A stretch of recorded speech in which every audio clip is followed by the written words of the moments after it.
Mickey Rourke, now in his 70s, has lived a life full of incredible highs and crushing lows.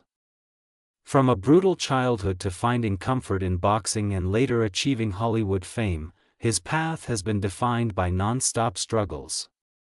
Behind the tough guy image lies a deep fight against self-destructive behavior and profound personal heartbreak. Join us as we uncover the tragic details of Mickey Rourke's life story. A childhood filled with pain and small victories. Philip Andre Rourke Jr. was born on September 16, 1952, in Schenectady, New York. He faced many hardships early on that shaped him into the tough, resilient person he would become. With Irish and French roots from his parents Annette and Philip Andre Rourke Sr., his heritage played a big part in forming his identity. Although he started life in the lively city of Schenectady, his most important growing-up years happened on the rough streets of Miami, where hardship and struggle were everyday realities. Rourke's childhood was deeply affected by his father's absence and the harsh, violent treatment he received from his stepfather, a volatile police officer. The aggressive and chaotic home environment created constant tension and fear, yet even in the middle of all this difficulty, Rourke found an unexpected source of strength: boxing. His stepfather introduced him to the sport, and young Mickey drew huge inspiration from the legendary Muhammad Ali. For Rourke, the boxing ring became a safe place, somewhere he could channel his anger, fear, and frustration into focus and discipline. At age 12 he stepped into the ring for his first amateur fight as a 112-pound flyweight. To his joy, he won, and that victory lit a fire inside him for the sport. Little did he know this first taste of success would lead to a complicated, lifelong relationship with boxing, one that would test his body, mind, and spirit in powerful ways. Eager to improve, Rourke trained at the famous Fifth Street Gym in Miami Beach, a legendary spot where many boxing champions had honed their skills. This iconic gym became his proving ground. There he had the chance to spar with real boxing legends. In 1969, weighing 140 pounds, Rourke got to spar with Luis Rodriguez, a former world welterweight champion. Rodriguez was the #1 middleweight boxer in the world at the time and was preparing for a major fight against world champion Nino Benvenuti. Even though Rourke was still relatively inexperienced, he held his own against Rodriguez, but he left the ring with a concussion, a clear sign of how brutal the sport could be. By 1971 Rourke had built a strong reputation in amateur boxing. He competed in the Florida Golden Gloves, one of the most respected tournaments for up-and-coming fighters. He faced another setback when he suffered another concussion during a bout.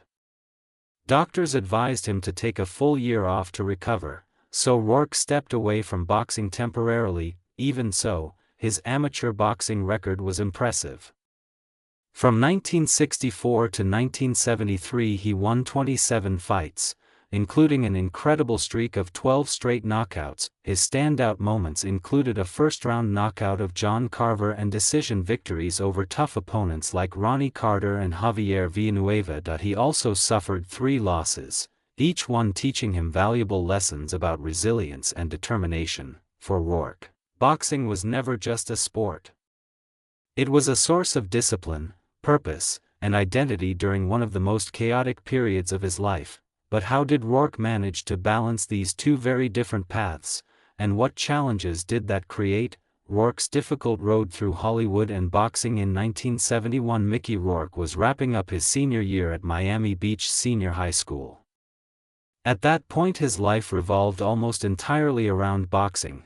Although he was deeply focused on athletics, he had a brief taste of acting when he took a small role in a school play called The Serpent, directed by J.W. Jensen. At the time, though, this short experience didn't spark any lasting interest. His real passion was still firmly in the boxing ring. After a short break from his boxing dreams, fate had other plans. A friend from the University of Miami contacted him about a play he was directing called Death Watch.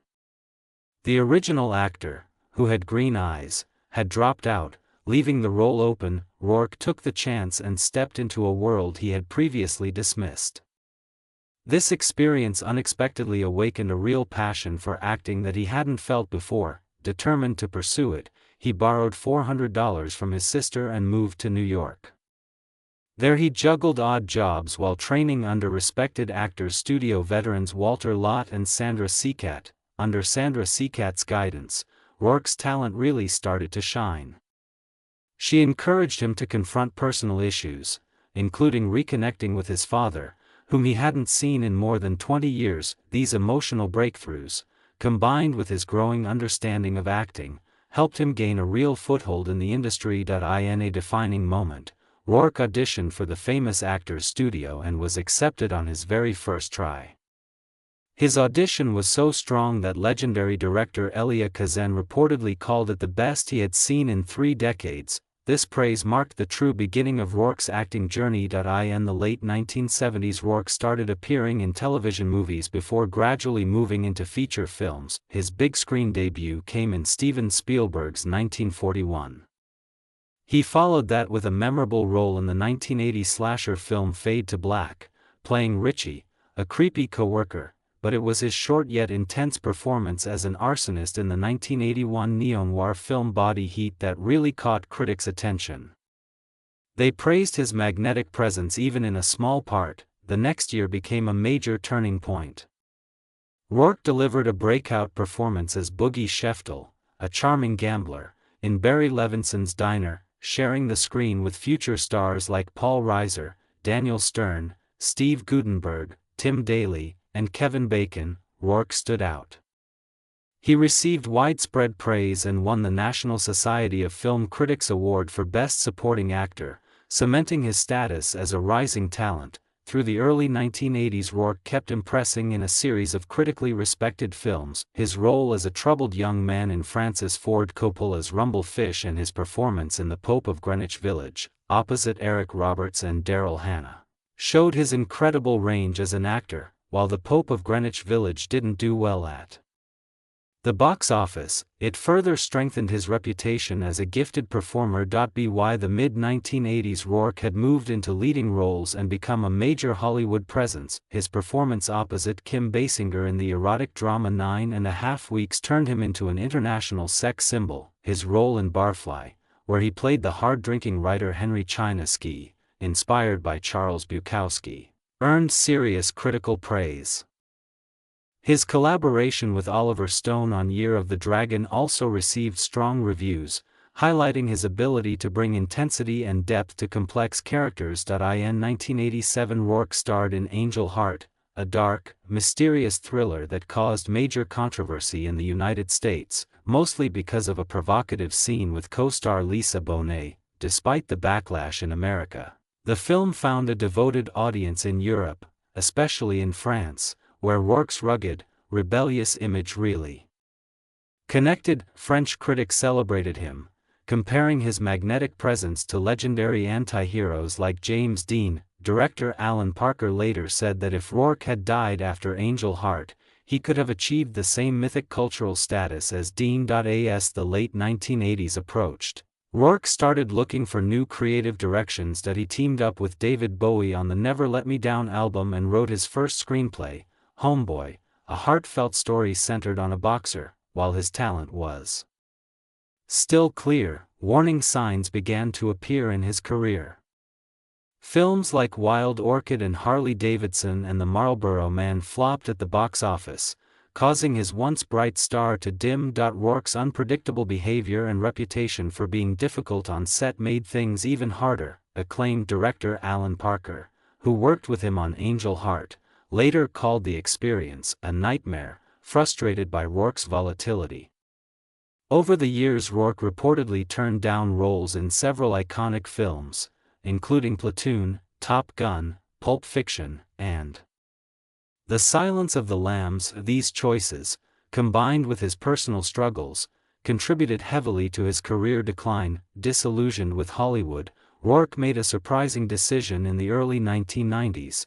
He returned to professional boxing full-time. Although he found real success in the ring, the sport took a heavy toll, leaving both physical and emotional scars. He underwent extensive reconstructive surgery on his face, dramatically changing his appearance. Still, Rourke made an impressive comeback in the 2000s.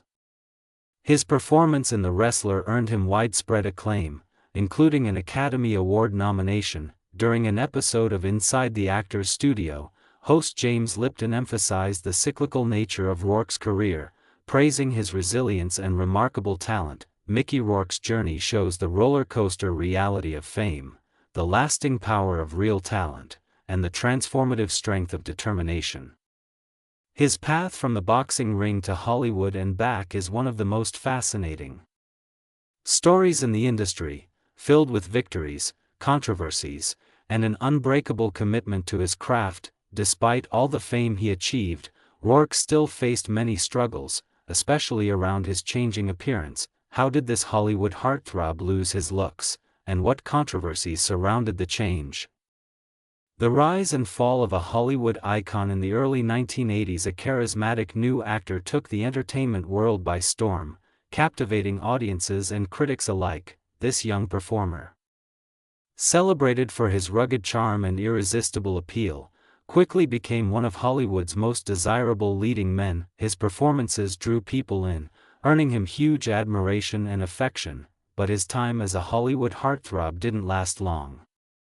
The same fame he chased brought him little real satisfaction. Beneath the glamour and glitz, the actor, who had come from a boxing background, began to struggle with the very industry he had dreamed of joining. By the 1980s, his discomfort with fame and the complications of Hollywood life became more and more obvious. In a candid 1992 interview, he opened up about his struggles, giving a brutally honest reflection on his journey. He explained that while he went through the motions of feeling it, he knew deep down that the studio and the public owned him.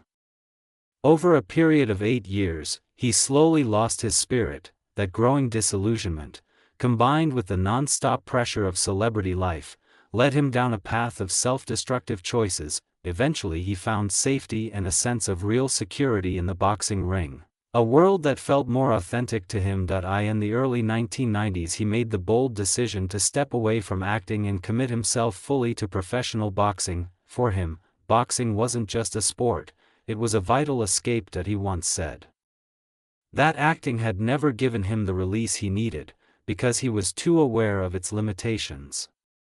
He emphasized that hitting the gym in boxing gave him the true outlet he craved. His love for boxing had always run deep, even while he was deeply involved in his acting career, but shifting from one world to the other came with huge difficulties. The Hollywood star saw boxing as a refuge from the dishonesty and shallowness he felt in the film industry. Reflecting on his hatred for the darker side of show business, he said he could take a punch to the face from an opponent, but the betrayal from people behind him was unbearable. At the height of his stardom, both critics and fans recognized him as a major talent. The Los Angeles Times famously called him a young Hollywood lion, capturing the melancholic intensity of Marlon Brando and the electric charisma of James Dean. Few could have predicted the struggles that lay ahead for this rising star.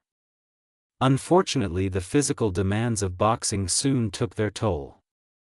In a short time he suffered multiple injuries, including 2 broken noses, a fractured cheekbone, and damage to his ribs and toes. Concerned advisors urged him to stop, warning him about the risk of permanent brain damage. Yet he kept going, balancing his acting career with occasional boxing matches. The physical effects of his new passion became impossible to ignore. His face became a map of battle scars, with visible injuries and frequent surgeries drawing public attention. One of the most talked about moments about his appearance happened during the filming of Wild Orchid.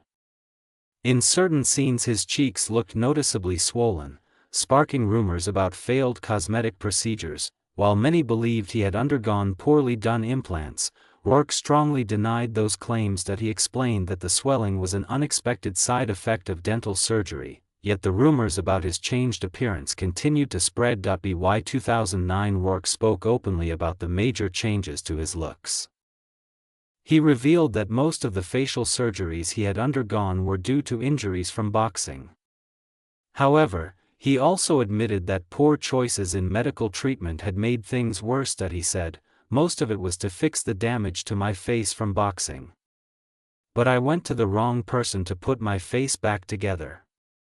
His honesty about his physical and emotional battles painted a clear picture of a man dealing with the consequences of his decisions. For a while he had stood at the peak of success, embodying the charm and allure of Hollywood.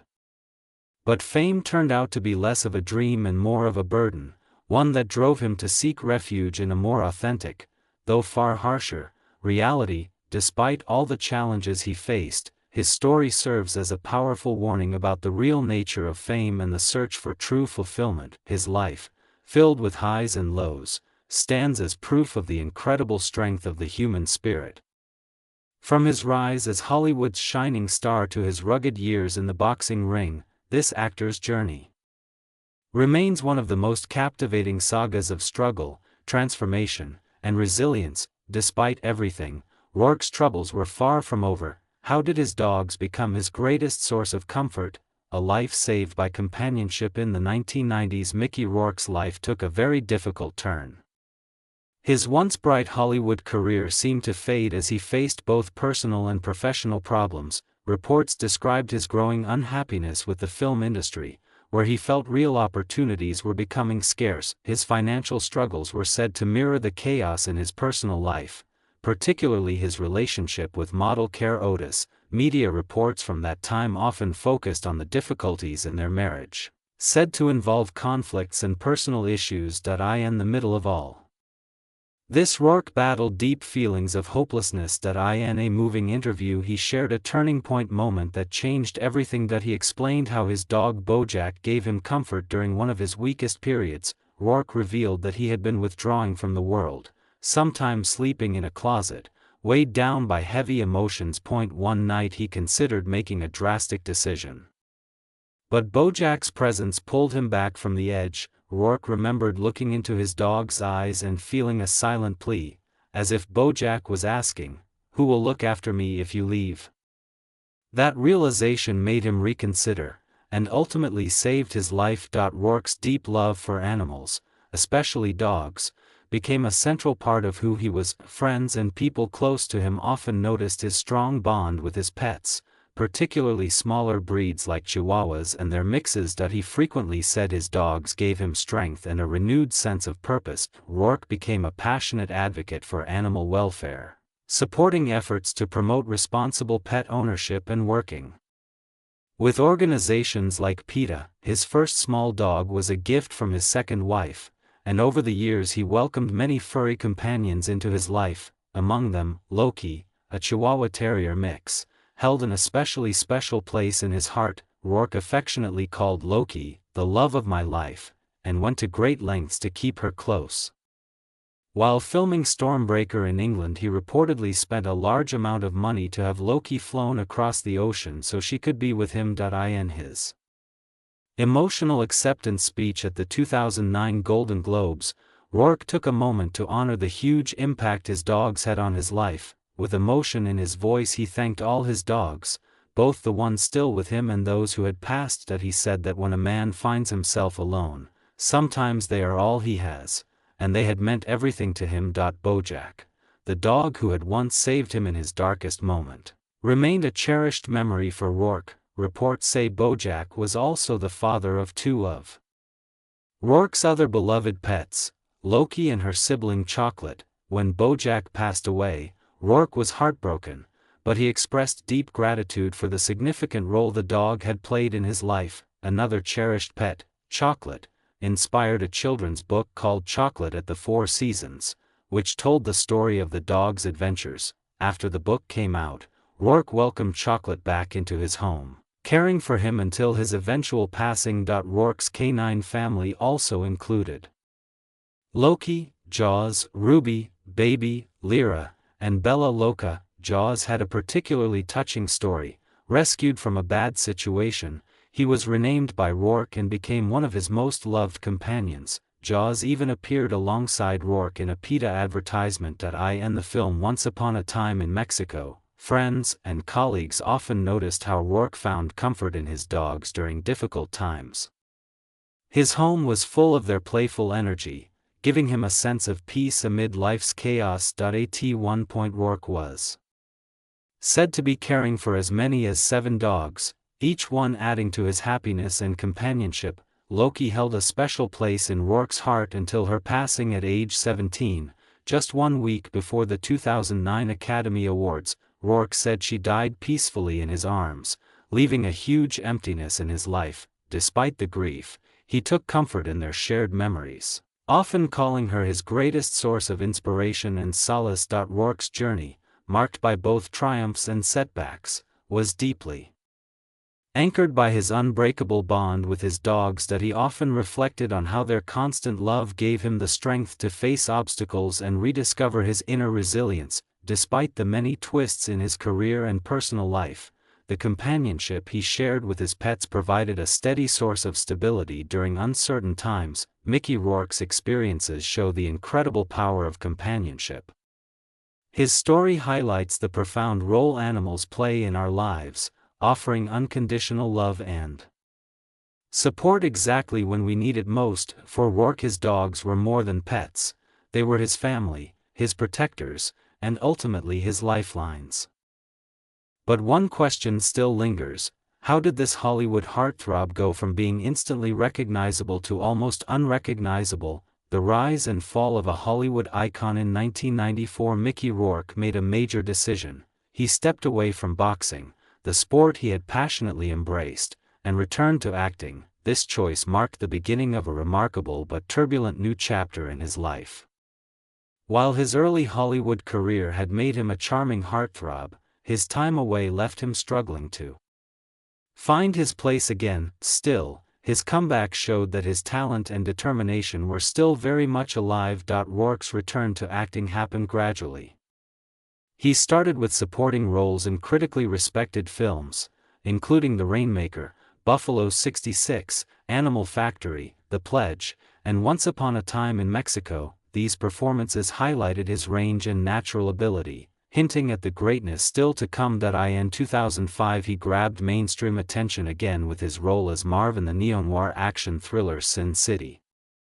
This gritty character let Rourke explore complex personas, earning him significant recognition, including awards from the Chicago Film Critics Association, the Irish Film and Television Awards, and the Online Film Critics Society. It marked a triumphant return, proving he could still thrive in a competitive industry. The peak of Rourke's comeback came in 2008 when he played Randy, the Ram, Robinson in the sports drama The Wrestler. The film told the story of an aging wrestler searching for redemption, a narrative that felt deeply personal given Rourke's own battles and resilience. His raw, emotional performance received massive praise, earning him a Golden Globe Award, a BAFTA for Best Actor, and an Academy Award nomination. Both critics and audiences were deeply moved by his portrayal, which exposed the vulnerabilities of a man fighting to stay relevant in a changing world. Rourke had reached a major career milestone,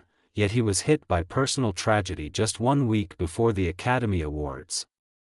His beloved Chihuahua Loki passed away at age 17. The loss left Rourke heartbroken.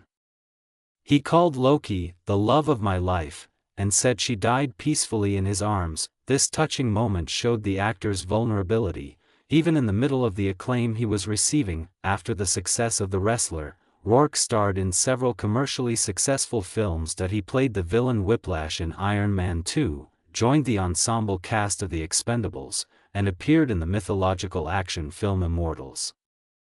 While these projects kept him visible, he soon began speaking openly about his dissatisfaction. Rourke was especially critical of Iron Man 2, saying Marvel Studios had heavily edited his performance, leaving only fragments of his work. As time went on, Rourke admitted that many of his roles after The Wrestler were driven more by financial need than artistic desire. Films like 13 and Passion Play became examples of choices he later regretted, calling them uninspired decisions made during difficult times. This pattern of choosing money over creative satisfaction became a notable part of his later career. On top of that, Rourke struggled with changes to his physical appearance, which drew constant public and industry attention. Years of facial surgeries, many needed because of injuries from his boxing career, had dramatically altered his looks.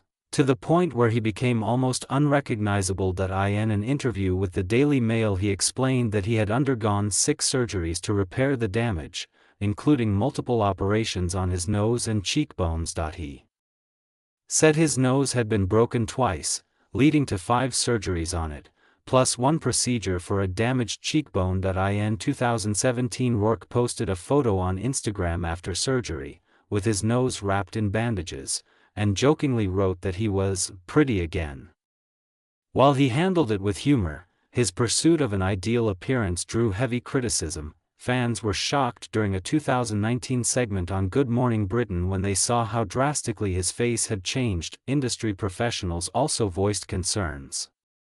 One agent commented on Rourke's difficult reputation, saying he had no awareness of how he presented himself and had become more of a curiosity than a transformative actor. Another expressed sadness over the loss of his original appeal, remembering that in The Rainmaker he had been stunning, but that he had changed his looks in a way similar to Melanie Griffith.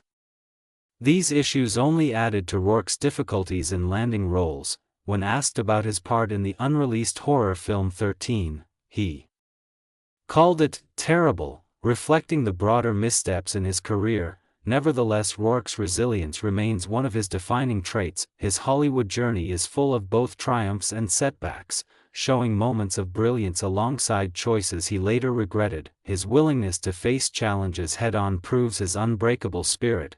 Mickey Rourke's career illustrates a fascinating contrast. From his rapid rise to the struggles of fame and self-image, he has traveled a path marked by both peaks and valleys. Although his decisions and circumstances have often led to obstacles, his determination and love for his craft continue to shine through. If you enjoyed this video, like and subscribe, and don't forget to click the next video playing on your screen.